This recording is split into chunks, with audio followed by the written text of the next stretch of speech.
Hi guys, ito na naman tayo sa ating paboritong pahingaan, fishing. Ito pala yung pamain ko, duman ako kanina sa supermarket, bumili ako ng isang balot na chicken legs. Ito lang, chill muna habang nagpapalipas ng oras.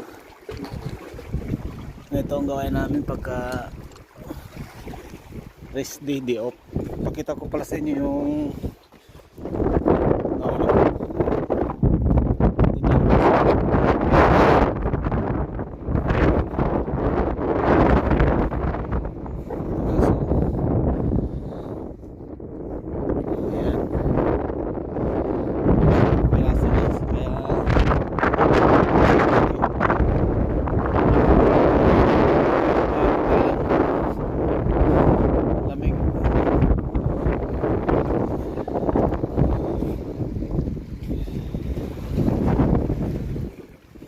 yung manok ko, pag di naubos may piprito pa ako.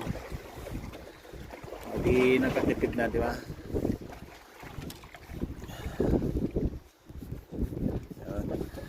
Chill lang tayo dito. Ganda ng view guys, oh. Bundok, tas dagat.